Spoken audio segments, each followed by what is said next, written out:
Hi guys, it's Jago here. Welcome back to my channel. Guys, if you're new to the channel and you haven't subscribed yet, please just click on this subscribe button. It's just there. Just subscribe to the channel. It's just there. Click on it. Make sure you turn on the notification bell as well, so you can get every video I drop when I drop them. Thank you for coming back to the channel. If you're already on the channel, make sure you like, share the video, and also leave a comment in the comment section below as well. Okay, so today I'm going to be taking you through my gym bag. So I'm going to be taking you through some essentials that I have in my gym bag, things I take to the gym with me to make sure my training is smooth, and to make sure I have the right equipment in the gym. I'm going to be taking you through some of them that I currently use on a day-to-day basis, and some of them that I don't even use as much anymore.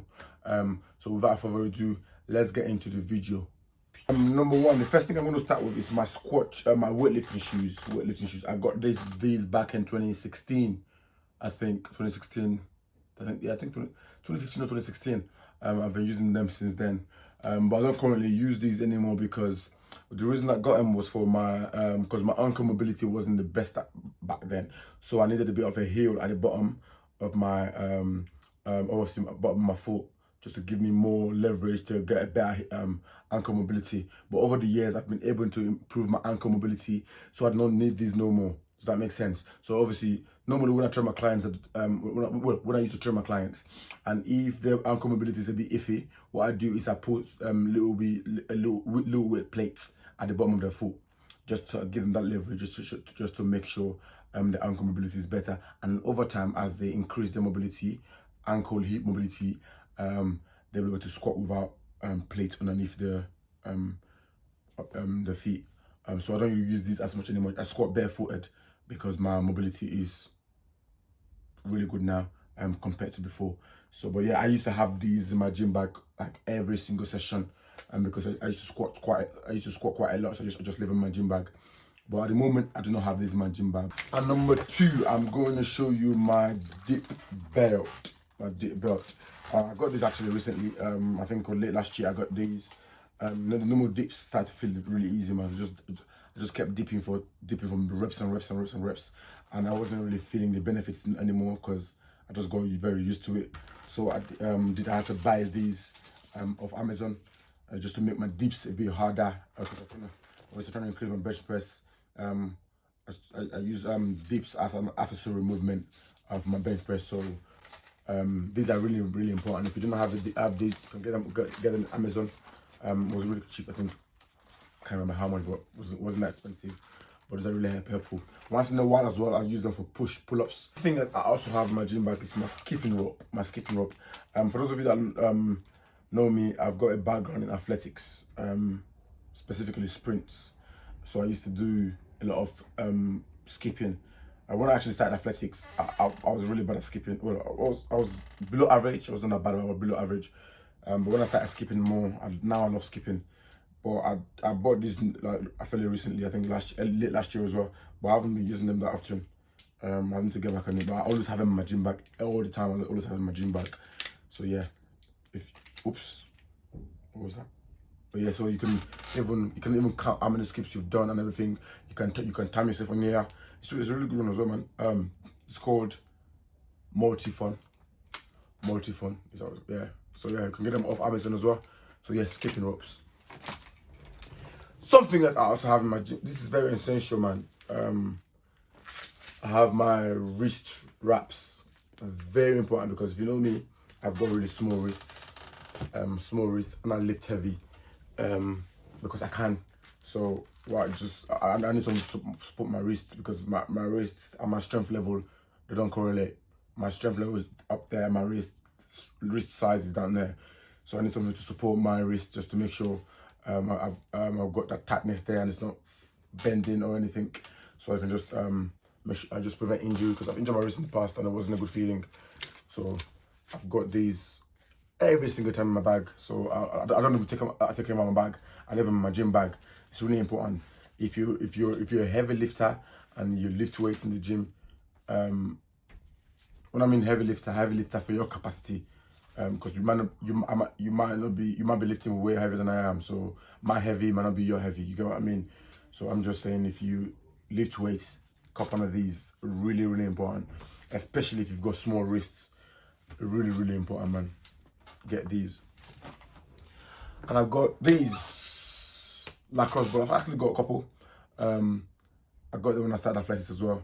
You know, when you obviously I like to stretch a lot, because when I didn't use to stretch, I had tight muscle. I had started having injuries as well. So when I started doing athletics, I got really encouraged to stretch even more. So I started stretching a lot more. I started using the foam roller. But I got to a point where there are little knots in especially in my back, that I couldn't target with the foam roller or with stretching. So this lacrosse ball is very good to target them little nutty areas where you can just you know, when you feel like a little, I can explain it, like a little knot in your back or your quads or your hamstrings that you feel like you can't target.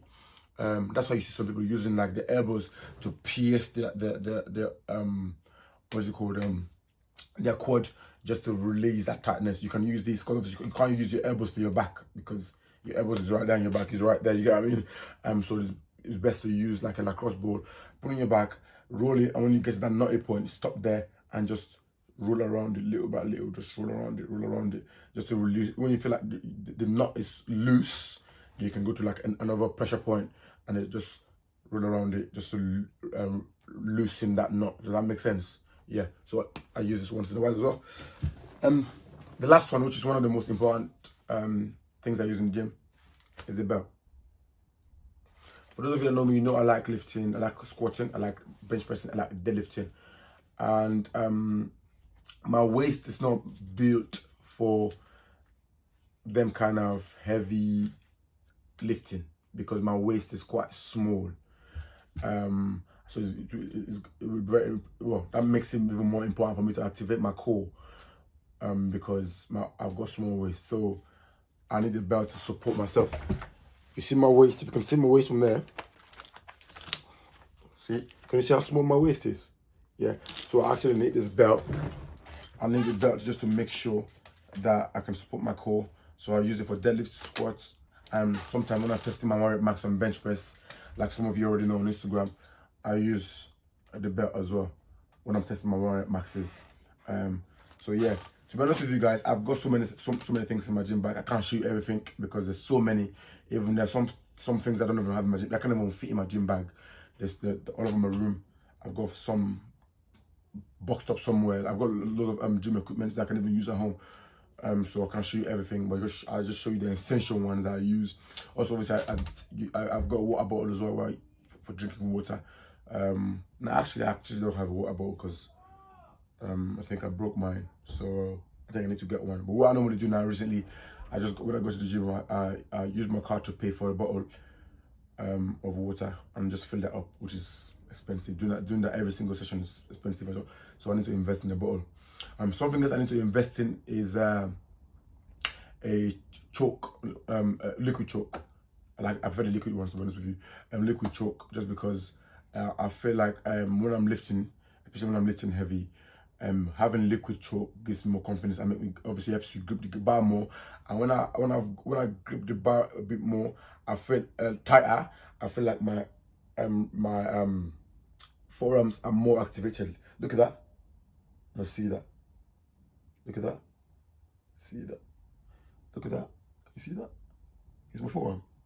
So when I have the choke, I feel like I can grip the bar even harder. I think it helped my grip strength. And it gives me way more confidence when I'm lifting. So I feel like I'm gonna invest in that as well. And I also need protein shake, because now it's a bit hard for me to get my daily protein intake. I think I'm meant to be having like almost 200 grams of protein a day, and I'm not even reaching that because it's hard. My schedule, work, everything's had to just get that in. So I'm going to invest in protein shake as well, probably within next month. Yeah, man. So those are the things I have in my gym bag. Let me know what you've got in your gym bag. Comment in the comment section below if you have any of these things in your gym bag. And if you haven't subscribed to the channel yet, like, share, subscribe, and I'll catch you in my next video. Peace.